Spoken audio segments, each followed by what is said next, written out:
আজকে একটা অসাধারণ রেসিপি তোমাদের সাথে শেয়ার করতে চলে এলাম। আমি লিজা, রান্নায় হাতেখড়ি থেকে। আজকে আমি এই রেসিপিটা মৌরলা মাছ আর শিম দিয়ে কিভাবে করলাম সেটা জানার জন্য চলো দেখে নিই প্রসেসটা। তার আগে একটা কথা বলে রাখি তোমাদের, আমি বেশ কিছুদিন আগে শিমের পাতুরি করেছিলাম, সেটা ডেসক্রিপশন বক্সে দিয়ে দেবো, তোমরা একটু দেখে নিও। তো চলো তাহলে প্রসেসটা দেখে নিই।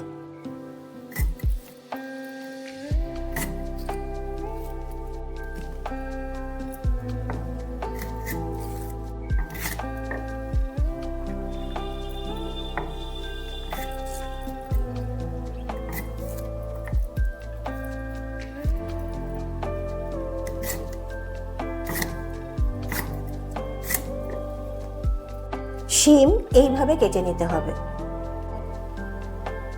কড়াই বসিয়ে দিয়েছি, দিয়ে দিচ্ছি সর্ষের তেল। মৌরলা মাছগুলোতে নুন হলুদ মাখিয়ে নিতে হবে। তেলটা বেশ ভালো গরম হতে হবে। দিয়ে দিচ্ছি মৌরলা মাছগুলো।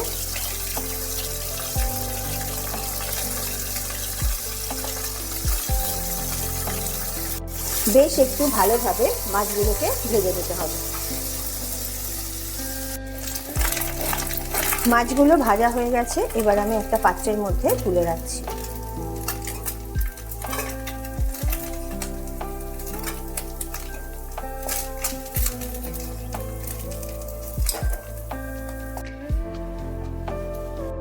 মাছ ভাজার পর যে তেলটা থাকবে সেই তেলের মধ্যে দিয়ে দিতে হবে একটু অল্প করে পাঁচফোড়ন, সাথে দিতে হবে একটা কাঁচা লঙ্কা।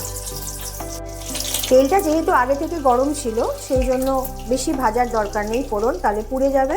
দিয়ে দিচ্ছি ধুয়ে রাখা শিমগুলো।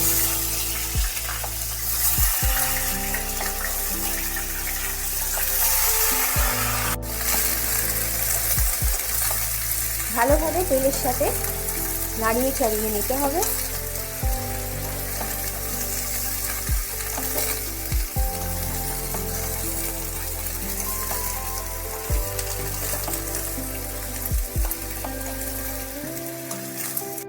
এবার দিয়ে দিচ্ছি স্বাদ মতো লবণ। দিয়ে দিতে হবে অল্প পরিমাণে হলুদ। নুন হলুদ দিয়ে ভালোভাবে নাড়াচাড়া করে নিতে হবে।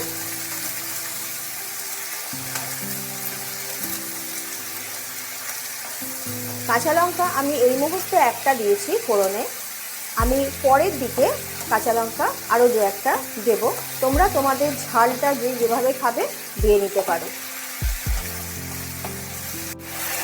মিনিট 3-4 জন্য দিয়ে দিলাম চাপা। গ্যাস ওভেনের ফ্লেমকে মিডিয়ামে রেখে 3-4 মিনিট পরে ফিরে এলাম। দেখো শিমগুলো কিন্তু মোটামুটি ভাজা হয়ে গেছে।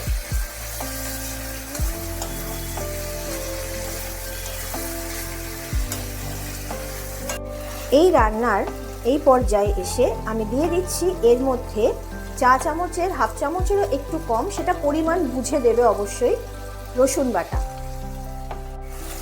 দিয়ে দিচ্ছি সম পরিমাণ আদা বাটা।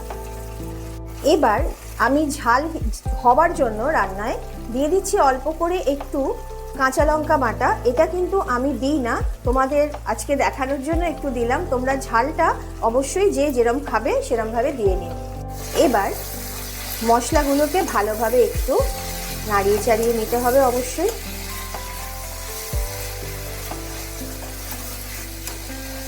এটা খেতে কিন্তু খুব সুস্বাদু হয়, দারুণ লাগে। গরম ভাতে, গরম রুটিতে যেটা দিয়ে খাবে তাতেই কিন্তু খুব ভালো হয়।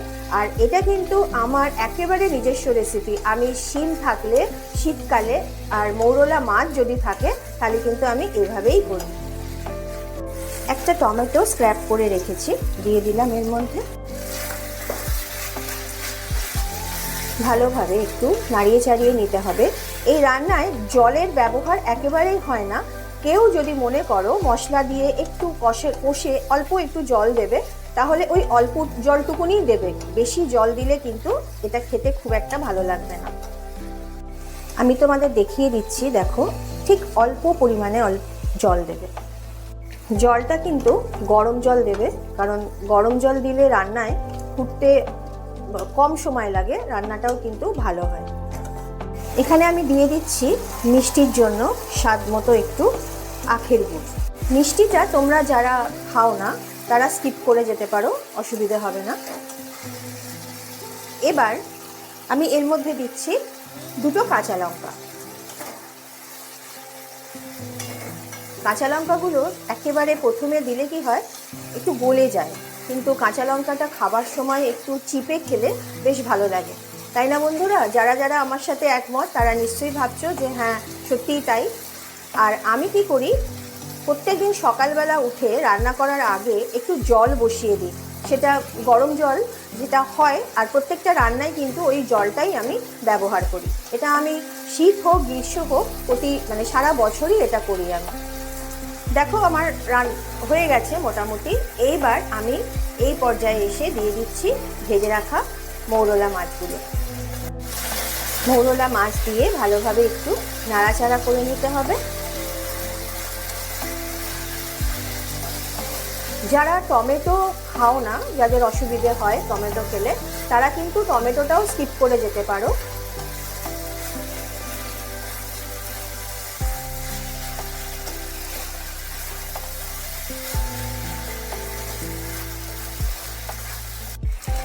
রান্না মোটামুটি শেষের পথে।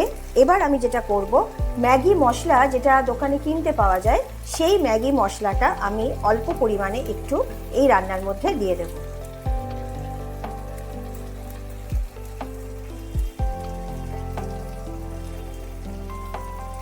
হালকা করে একেবারে রান্নার মধ্যে দিয়ে দিচ্ছি।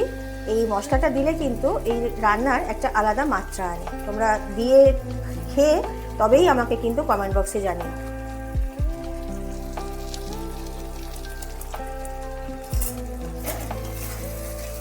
একটু নাড়িয়ে চাড়িয়ে নিচ্ছি মশলাটা, যাতে পুরো শিম আর মৌরলা মাছের গায়ে লেগে যায়।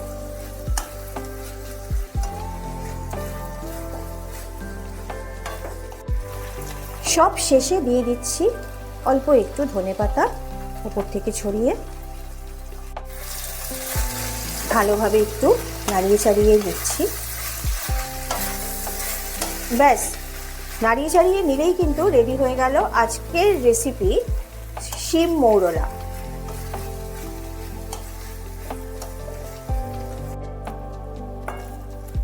আজকের রেসিপি তোমরা যারা দেখলে আমার পুরনো বন্ধু, তাদেরকে বলছি তোমরা অবশ্যই কিন্তু করে খেয়ে আমাকে তারপর কিন্তু কমেন্ট বক্সে জানিও কীরকম লাগলো। আর যারা নতুন বন্ধু আজকে থেকেই আমার রেসিপি দেখতে স্টার্ট করেছো, তাদের জন্য বলছি তোমরাও কিন্তু এই অসাধারণ রেসিপিটা খেয়ে তবেই কিন্তু আমাকে কমেন্ট বক্সে জানিও কীরকম লাগলো। আর তার সাথে সাবস্ক্রাইব করে লাইক শেয়ার করে দিও। তাহলে আজকে আমার রেডি হয়ে গেল অসাধারণ আমার নিজস্ব রেসিপি শিম মৌরলা। তোমরা অবশ্যই খেয়ে আমাকে জানিও, সেটা তো আমি আগেই বলে দিলাম। তাহলে আজকের মতন আমি চললাম, পরের দিন আর একটা নতুন রেসিপি নিয়ে তোমাদের সামনে হাজির হয়ে যাব। তোমরা সকলে সুস্থ থেকো, ভালো থেকো।